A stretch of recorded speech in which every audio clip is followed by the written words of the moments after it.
जय माता की।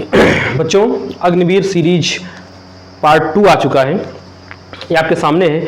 कुछ मैं प्रीवियस ईयर के क्वेश्चन, कुछ इंपॉर्टेंट क्वेश्चन मिलाकर के एक सीरीज चला रहा हूँ जो एयरफोर्स वाई ग्रुप के लिए बहुत इंपॉर्टेंट है। आइए बच्चों, मैंने प्रश्न दिया है, कई प्रश्न आज मैं लेके आया हूँ आपके लिए। आइए, बहुत नॉर्मल प्रश्न आते हैं। आइए इन प्रश्नों को करने का प्रयास करिए। कैसे सेकंडों में इन क्वेश्चनों को हम हल करते हैं उसका बेसिक भी बताने का प्रयास करेंगे। करा ए किसी काम को 12 दिन में, बी उसी काम को 24 दिन में पूरा कर लेता है। यदि दोनों लोग मिल जाएं और उस काम को पूरा करें तो कितने दिनों में पूरा कर लेंगे? बच्चों, कुछ ही सेकंडों में हम इसको कर लेंगे। मैं 2-3 तरीके से इसको बता रहा हूं। देखिए बच्चों, इस टाइप के सवाल को आप कैसे करते हैं? 12 लिखा, 24 लिखा, मिल के काम कर रहे हैं तो आप जोड़ दीजिए। 12-24 मिलकर कितना हो गया? 36, 12-3 36, 3 24, 8 आंसर आ गया। क्लियर है? फिर से देखो बच्चों, मैंने क्या किया, मैं आपको ये बता रहा हूं कि अगर ए दिया है, बी दिया, सिर्फ 2 लोग दिए हैं और वो मिल के काम कर रहे हैं तो आप ऐसे प्रश्नों को 2 सेकंड में कैसे बनाएंगे? इन दोनों डाटाओं को आप उठाइए, आपस में मल्टीप्लाई करा लीजिए। 12 × 24, फिर इन्हीं दोनों डाटाओं को आप जोड़ के नीचे लिख लो, क्योंकि मिल के काम कर रहे हैं। कभी कभी किसी सवाल में छोड़ के जा रहे होंगे, उसमें हम लोग माइनस कर लेंगे। अभी मिल के काम कर रहे हैं तो आप इनको अब जोड़ दीजिए, कैलकुलेशन करा लीजिए, उत्तर आ जाएगा। देखिए 12 × 24 बटे 36, 12-3 36, 3 24, 8 आंसर आ गया। इसको अन्य प्रकार से भी बना सकते हैं। जैसे बच्चों, एक टाइप में आपको और देने जा रहा हूं, उसको समझिए। ये ए है, ये बी है, इसको बहुत ध्यान से समझना। ये ए है, ये बी है। ए किसी काम को 12 दिन में पूरा करता है, बी उसी काम को 24 दिन में पूरा करता है। क्लियर है बच्चों? सबसे पहले आप लोग क्या करें, इसका लासा निकाल लीजिए। लासा लेंगे तो बच्चों कितना आएगा? 12 और 24 का लासा हुआ 24।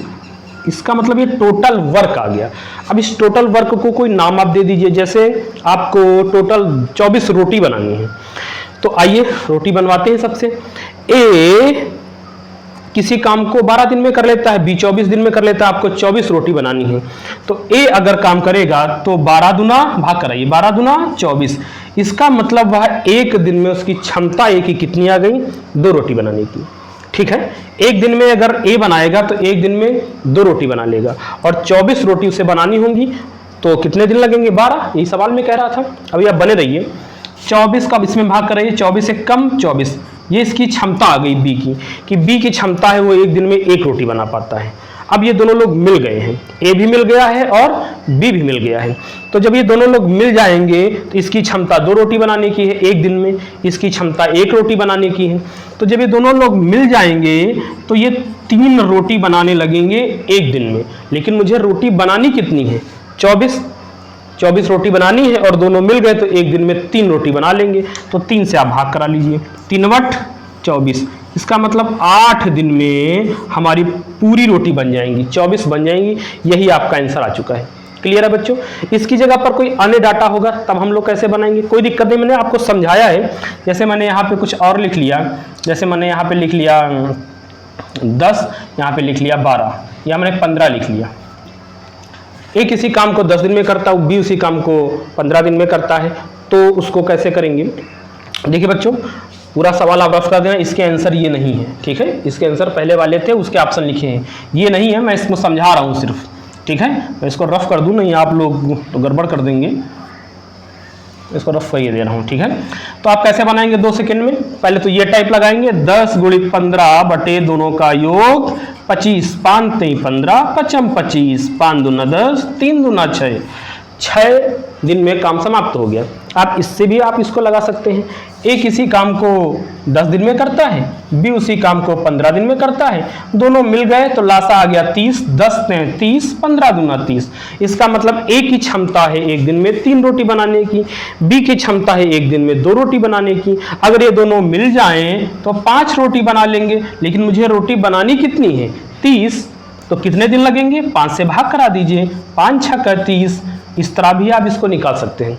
क्लियर बच्चों? इतने नॉर्मल प्रश्न आपके एग्जाम में आते हैं, आप ध्यान से बनाइए। सेकंडों में बनाना मैं आपको सिखा रहा हूं। आइए बच्चों, नेक्स्ट क्वेश्चन लेते हैं। आइए बच्चों, एक प्रश्न यह दिया गया है, 15 वस्तुओं का लागत मूल्य 10 वस्तुओं के विक्रय मूल्य के बराबर हो गया है, तो आपको लाभ प्रतिशत इसमें ज्ञात करना है। एक प्रश्न ये भी आपका आया था, बना लिया होगा बच्चों आप लोगों ने। आइए कैसे इसको सेकेंडों में बनाते हैं। देखिए, जैसे ही लाभ प्रतिशत कहे, इसका मतलब लाभ निकालना है। और लाभ बच्चों कब निकलता है? जब हम किसी वस्तु को कम लागत में खरीदते हैं और ज़्यादा में बेच देते हैं, तभी लाभ निकलता है। इसमें दो डाटा दिए गए हैं। मैं अंकगणित या अर्थमेटिक पढ़ाते समय आपको बताता हूं। अंकगणित का मतलब ही होता है कि अंकों से खेलना। पिछले वाले सवाल में भी आपने अंकों से खेला, सिर्फ 12 और 24 का गुणा कराया, उसको जोड़ के नीचे लिखा, कैलकुलेशन कराया, उत्तर आया। इसी प्रकार से पूरे अंकगणित में खेल सिर्फ अंकों का ही है। अंकों से खेलिए और उत्तर लाइए। 15 वस्तुओं का लागत मूल्य 10 वस्तुओं के विक्रय मूल्य के बराबर है। लाभ हो रहा है, मैंने आपको बताया दो डाटा है, आपको लाभ प्राप्त करना है। कम में आपने खरीदा है, ज्यादा में बेचा है, तो आपको प्रॉफिट हो रहा है। बच्चों, इसका मतलब मैंने 10 रुपए में खरीदा होगा, 15 में बेचा है, ऐसा सवाल में कह रहा है। बच्चे समझ नहीं पाते क्योंकि इसके साथ 15 वस्तुओं के साथ लागत मूल्य कह रहा है और 10 वस्तुओं के साथ विक्रय मूल्य कह रहा है। तो कई बच्चे इसको विक्रय मूल्य समझ बैठते हैं और इसको क्रय मूल्य समझ बैठते हैं, जो कि गलत है। होता क्या है, ये आपका सीपी है, ये आपका एसपी है। अंतर 5 इंटू 100, 10 10 पचे 50% आपका उत्तर आ गया। क्लियर बच्चों? एक बार मैं फिर से समझा रहा हूं। देखिए, 10 रुपए का कोई वस्तु आपने खरीदी है, 15 रुपए में बेच रहे हो, अंतर कितने का? 5 का। 5 का लाभ आ गया, तो लाभ ऊपर लिखा, क्रय मूल्य नीचे लिखा, इंटू 100। एक सूत्र भी होता है बच्चों, जिसको ना मालूम हो सूत्र देख लें कि लाभ प्रतिशत बराबर होता है लाभ बटे क्रय मूल्य इंटू 100। इससे आप भी निकाल सकते हैं। ठीक, मैं चाहता हूं कि आप सूत्र को याद ही ना करें, सिर्फ आप कॉन्सेप्ट को समझें। क्या? सीपी इधर, एसपी इधर, दोनों का अंतर ऊपर इंटू 100। आंसर आपका आ गया 10 100 10 पचे 50 आ गया। ठीक है, रियल में बच्चों सवाल में था क्या, ये कह क्यों रहा था, क्यों कंफ्यूजन होती है बच्चों को कि 10 वस्तुओं का विक्रय मूल्य है तो आपने सर इसको क्रय मूल्य ले लिया। वास्तव में है क्या बच्चों? सवाल बता आपको ये रहा है, इधर देख लीजिए आप, कि ये 15 वस्तुओं का लागत मूल्य, मतलब ये आपका दिया है लागत मूल्य बोले तो एसपी, 15 वस्तुओं का एसपी का मानिए गुणा किसके बराबर है। देखो यहाँ पे शब्द कह रहा है बराबर, हमने बराबर का निशान लगा लिया। किसके बराबर है? 10 वस्तुओं के एसपी के बराबर है, सेलिंग प्राइस के बराबर। ये आपका सवाल कह रहा था। तो ये सीपी बच्चों नीचे आ गया, सीपी यहां पर रहा और एसपी आपका नीचे आ गया बच्चों, बराबर 10 बटे 15। इसका मतलब सीपी आपका 10 देखो निकल आया, जो मैं आपको बता रहा था। एसपी कितना आ गया बच्चों? 15 आ गया। क्लियर है? इसी का आपका परसेंटेज बताना था। ठीक है, यही 10 15 दोनों का अंतर 5।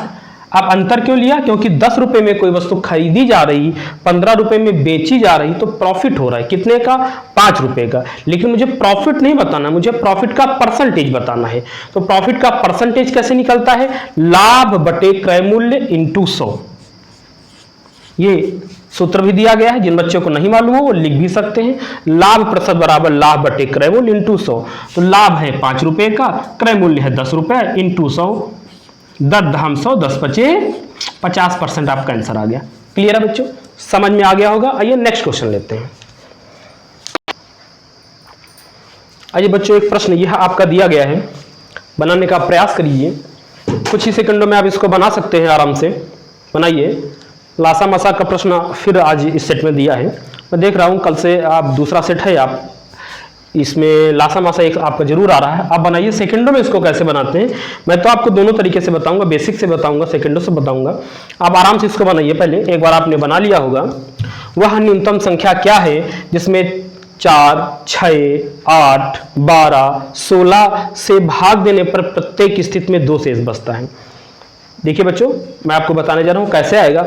इसमें से कोई एक नंबर, कोई आप एक नंबर ले लो और इनसे भाग करा लो, जिसमें भाग कराने पर शेष 2 बचेगा, वही आपका ऑप्शन होगा, वही आपका आंसर होगा। फिर से सुनिए मैंने क्या कहा, इनमें से सबसे या किसी से, एक तो इसमें करा, इसमें से भाग देने पर ऐसा कोई आंसर है, इनमें से हम किसी से भाग करा दे तो शेष 2 बचेगा, वही आपका आंसर होगा। देखिए 4 आपके पास विकल्प दिए गए हैं, आप किसी से भाग करा के चेक कर लीजिए इसको। देखिए मैंने किसी को 6 को उठा लिया, 6 पंचे 30, शेष 0 बचा, जबकि सवाल में कह रहा था कि शेष 2 बचना चाहिए। ये कभी जीवन में उत्तर हो ही नहीं सकता। आइए इसमें 6 पंचे 30, 5 शेष बच रहा है, जबकि शेष सवाल में कितना करा 2, ये भी उत्तर नहीं हो सकता। आइए 6 48, हाँ इसमें 2 शेष बच रहा है, ये आंसर हो सकता है। चलो आगे भी देख लेते हैं। 6 नहीं 54, 1 शेष बचा, कभी नहीं उत्तर होगा। ये नहीं होगा, ये नहीं होगा, ये नहीं होगा, ये आंसर आ गया। क्लियर है बच्चों? फिर से एक बार देखो, खाली 6 ही नहीं, 6 तो मुझे आसान लगा इसलिए मैंने देख लिया। जितना आसान आप पहचान जाओगे उतनी जल्दी आप आंसर को भी आसानी से बता ले जाओगे। बाकी इनमें से कोई भी नंबर आप उठा लो, अगर भाग करोगे तो एक ही नंबर ऐसा है 50, किसी भी नंबर से भाग करोगे तो शेष 2 ही बचाएगा, अन्य में कुछ अन्य शेष बचेगा। जैसे मैंने 4 उठाया तो आप देख रहे हो कि 4 एक कम 4, यहां पर 10 हो गया, 4 दूना 8, 2 शेष बच रहा है। 12 को उठा लिया तो बड़ चौक 48, 2 शेष बच रहा है। तो यहां पर 50 नंबर एक ऐसा नंबर आ गया है कि इनमें से हम किसी से भी भाग कराएं हमेशा शेष 2 बचाएगा, अन्य में ऐसा नहीं हो रहा, इसलिए वो ऑप्शन गलत है, ये ऑप्शन सही हो गया। ये तो था आपको बिना पेन उठाए आप इसको कर सकते थे, यही आपको एग्जाम में करना ही है। आइए हम इसको बेसिक से बता रहे हैं आप कैसे करेंगे। बच्चों कल की क्लास में ही हमने आपको बताया था, अगर आपने कल की क्लास नहीं देखी है तो पिछले वीडियो में जा करके आप पिछली क्लास देख सकते हैं। मैंने कल आपको बताया था जैसे ही लासा मासा का प्रश्न आए तो आप ये कैसे पहचानोगे, आपको पता ही नहीं कि लासा है कि मासा है, तो जैसे ही छोटे से छोटा नंबर कहे इसका मतलब आपको लासा निकालना है, और बड़े से बड़ा नंबर कहे इसका मतलब आपको मासा निकालना है। इसमें क्या कहा गया है, वह न्यूनतम संख्या, छोटी से छोटी संख्या कही गई है, तो इसका मतलब आपको लासा निकालना है। बच्चों आप क्या करेंगे, आप 4, 6, 8, 12, 16 का लासा निकाल लेंगे। आप नॉर्मल तरीके से लासा निकालेंगे। हम लोग लासा अगर इस तरह निकालते हैं तो कैसे निकालते हैं, हमने सवाल को देखा, 4 काट दिया, 6 काट दिया, 8 काट दिया, 12 और 16 बचा, 12 और 16 का लासा निकाल लेते हैं। 12 और 16 का लासा कितना हुआ, 48। इसका मतलब वह एक परफेक्ट नंबर है, इन सबका जो लासा आएगा वह 48 आएगा। लेकिन सवाल में यह कह रहा था कि कोई ऐसा नंबर आपको बताना है कि इनसे भाग करने पर पूरा पूरा ना जाए, 2 शेष बचे। और हमारा लासा जो आता है बच्चों वो ऐसा आता है कि अगर हम इनसे भाग कर दें तो पूरा पूरा चला जाएगा। जैसे हम 4 से भाग कराएं तो 4 एक कम 4, 4 दूना 8 पूरा पूरा चला गया, 2 नहीं शेष बचा। हम 6 से भाग कराएं तो 6 48 पूरा पूरा चला गया। हम 8 से भाग कराएं 8 6 48 पूरा पूरा चला गया। हम 12 से भाग कराएं बड़ चौक 48 पूरा पूरा चला गया। हम 16 से भाग कराएं 16 48 पूरा पूरा चला गया। तो जो लासा निकलता है वो ऐसा नंबर निकलता है कि इनसे भाग कराने पर वो पूरा पूरा चला जाए। फिर हम सवाल पे देखते हैं कि सवाल में कह रहा है कि नहीं नहीं 2 शेष बचे, तो उस 2 शेष बचाने के लिए मैं इसमें 2 ऐड कर देता हूं, तो उत्तर आ जाता है 50। अब 50 वह नंबर हो गया है जिसमें हम इन किसी से भी नंबर से भाग कराएंगे तो शेष 2 बचने लगेगा। 4 से भाग कराओगे तो 4 एक कम 4, 1 बचा, 4 दूना 8, 2 शेष बचने लगा। 12 से कराएंगे तो बड़ चौक 48, 2 शेष बचने लगा। क्यों? क्योंकि मैंने 2 जोड़ दिया है। क्लियर हो गया।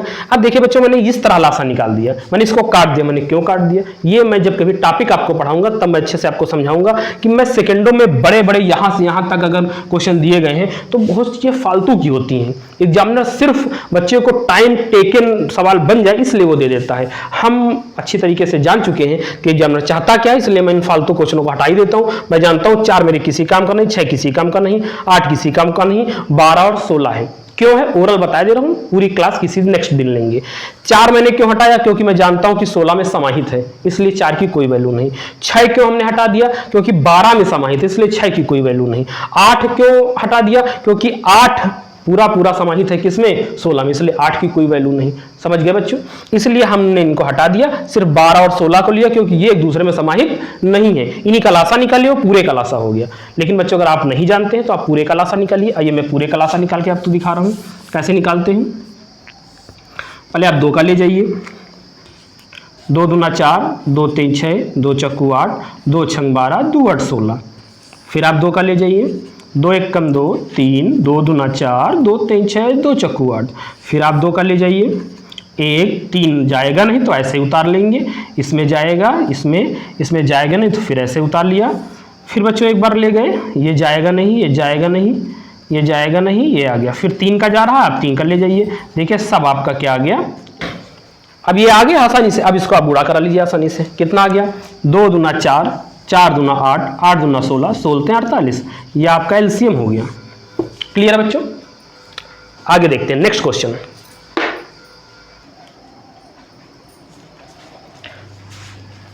आइए बच्चों, एक प्रश्न ये आपका है, चक्रवृद्धि ब्याज का प्रश्न आ गया है।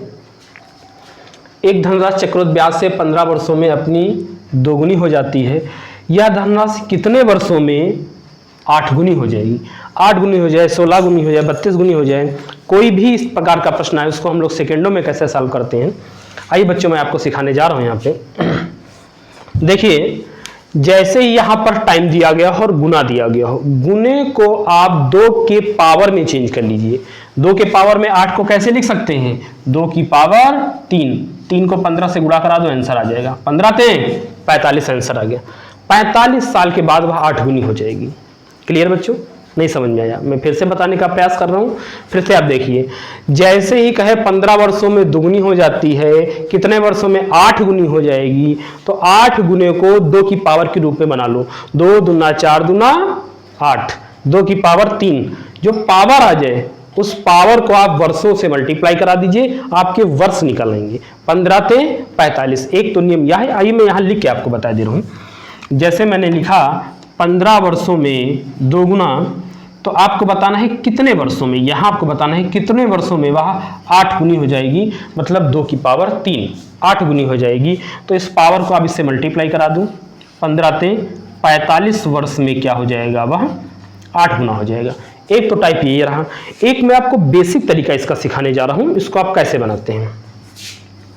देखिए बच्चों, यहाँ पर आप लिख लीजिए 15 वर्षों में 2 गुना हो गया, तो 30 वर्षों में क्या होगा, 4 गुना होगा।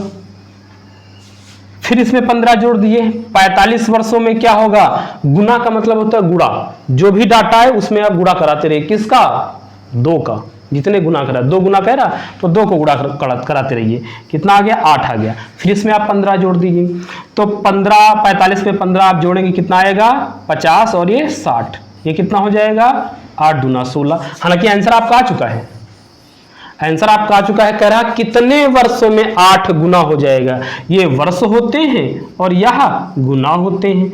तो 2 वर्षों में 15 गुना, 4 वर्षों में 30, 4 गुना 30 वर्षों में, 8 गुना 45 वर्षों में, 16 गुना 60 वर्षों में, और आगे बढ़ा दीजिए जितना भी पूछा जाए आपको, और 15 आप जोड़ दीजिए तो 75 आ गया। कितने वर्षों में, 32 वर्षों, 32 गुना कितने वर्षों में हो जाएगा, 75 वर्षों में हो जाएगा। क्लियर है बच्चों, समझ में आ गया। इस प्रकार से हम लोग हर एक प्रश्न सेकंडों में सॉल्व करने का प्रयास करेंगे कि प्रश्न में हम लोगों को पेन भी न उठाना पड़े। बहुत नॉर्मल प्रश्न आते हैं, लेकिन उनको भी हम बहुत नॉर्मल तरीके से सेकंडों में कैसे करते हैं, ये मैं आपको आसानी से सिखा दूंगा। आप सीख चुके होंगे। पहली चीज तो आपको पेन ही नहीं उठाना था। 8 गुना है तो 2 की पावर 3, 15 ते 45, आपका उत्तर आ चुका। आप देसी तरीका अपनाना चाहते हैं तो देसी तरीका अपना लो। फिर से मैं इसको एक बार बता दे रहा हूँ। आप लिख लीजिए 15 वर्षों में 2 गुना है तो 15 वर्षों में 2 गुना है।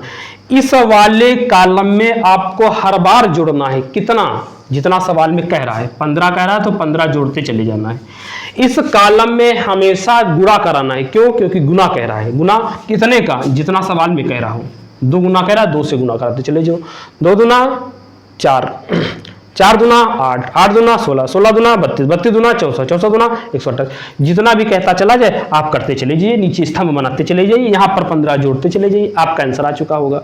इतना एक तो लंबा देता ही नहीं है, और सबसे आसान तो ये ओरल तरीका हमारा है। समझ में आ गया हो बच्चों? आइए आपके प्रैक्टिस सेट में अगला क्वेश्चन कौन सा दे रहे हैं उसको हम लोग लेते हैं। नेक्स्ट क्वेश्चन, आइए प्रश्न एक दिया गया है, बनाने का प्रयास करिए। अब 4 संख्याएं 1:2:3:4 के अनुपात में हैं, उनका योग 16 है, तो पहली और चौथी संख्याओं का योग आपको बताना है। बनाइए। आपके ऑप्शन है 10, 8, 7, 5। आसानी से बनाने का प्रयास करिए। देखिए बच्चों, बहुत आसान क्वेश्चन ही आपके आते हैं, बहुत नॉर्मल हैं। आप बनाइए, लेकिन मैं समझता हूँ जो इंटर पास होके आए हैं, अभी जो इंटर की मैथ पढ़ के आए उनके लिए तो ये अर्थमेटिक थोड़ी सी कठिन लगेगी ही। बाकी बहुत आसान है, प्यार से इसको अगर सीखेंगे तो आसानी से सीख सकते हैं। 4 संख्याएं हैं, ये है, इनका योग ये है। मेरे अनुसार इनका योग क्या होगा, 4, 3, 7, 2, 9, 1, 10। मेरे अनुसार संख्याओं का योग है 10, लेकिन क्वेश्चन के अनुसार कितना है, 16 है। तो 1 बराबर कितना, 16/10। मुझे क्या बताना है? मुझे बताना है पहली और चौथी संख्याओं का योग। तो पहली और चौथी संख्या का योग कितना है? 5। आप 5 से गुणा करा दो। मुझे 5 नंबर, 1 नंबर नहीं, मुझे 5 नंबर बताना था। क्या? 5 अंकों का योग कितना हो रहा है? 5। अब मल्टीप्लाई करा दीजिए, आंसर आ जाएगा। 5 दूना 10, 2 8 16, आंसर आ गया कितना? 8। कौन सा ऑप्शन है? बी नंबर सही हो गया। फिर से एक बार देख लीजिए, आप एक्स मान के भी कर सकते हैं, मैं समझ रहा हूँ आप इंटर वाले एक्स मान के भी इसको बनाएंगे, आप बनाइए। फिर से एक्स मान के भी मैं बता देता हूँ। आप देखिए एक बार कैसे करेंगे। हमारे अनुसार संख्याओं का योग कितना है बच्चों? 10 है। क्वेश्चन के अनुसार 16 है। तो हमारा 1 की वैल्यू, मतलब जब आप x की वैल्यू निकालेंगे वो कितनी आएगी? 16/10। ठीक है, लेकिन मुझे क्या बताना है? मुझे तो पहली और चौथी संख्याओं का योग बताना है। तो पहली और चौथी संख्या ये है, इनका योग 5 है। तो आपको 5 वाला डाटा बताना है। 5 से आप मल्टीप्लाई करा दीजिए, मल्टीप्लाई करा दें, 5 दूना 10, 2 8 16, 8 आपका उत्तर आ गया है। आइए बच्चों, इसको x मान के जो बच्चे बनाएंगे वो भी ऐसे ही बनाएंगे।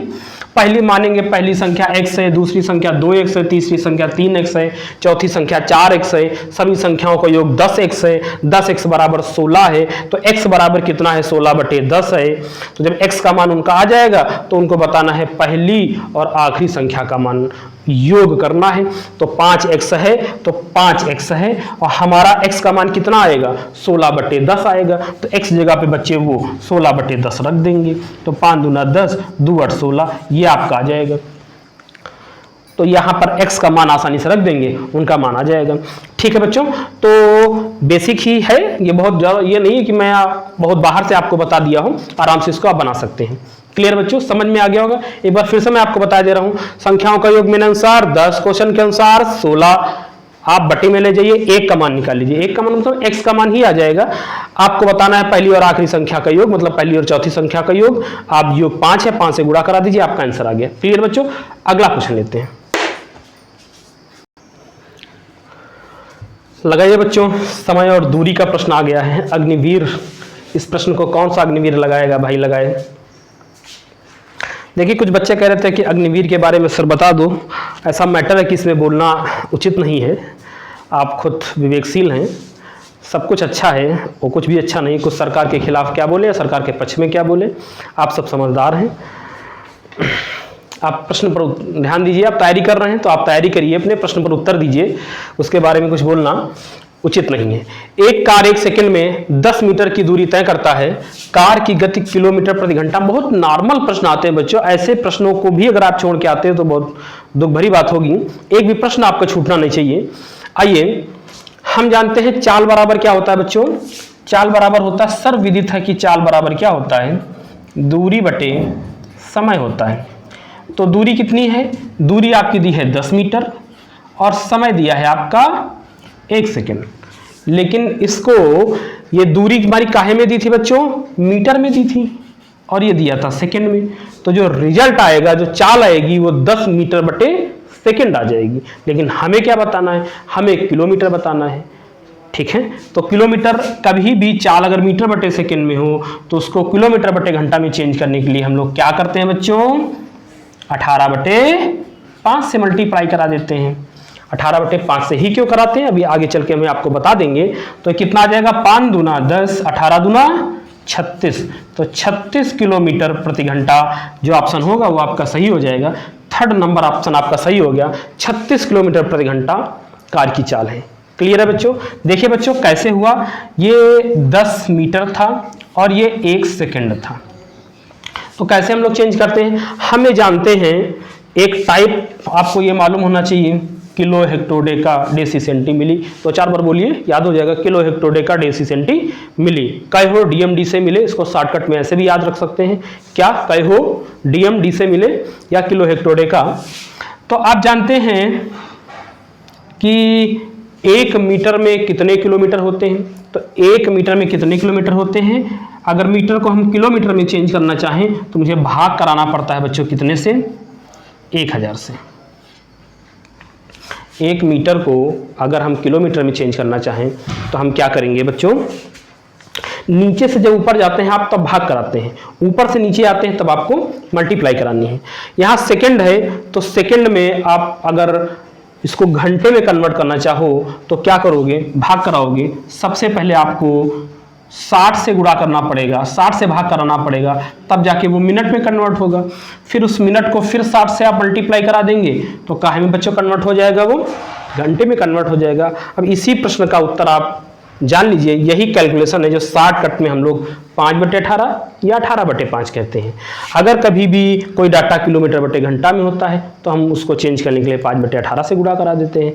कोई डाटा मीटर बटे सेकेंड में होता है, उसको किलोमीटर घंटा में लाना होता है तो 18/5 से गुणा करा देते हैं। वो इसी प्रकार से बनता है बच्चों, बेसिक्स इसी प्रकार से बनता है। 0 काटा 0 काटा 0 काटा 0 काटा, यहाँ कितना आ गया बच्चों, ये भी अभी भी कटा है, 2 पंची 10, 2 3 6, आप देख लो 6 18, 18/5 आ गया।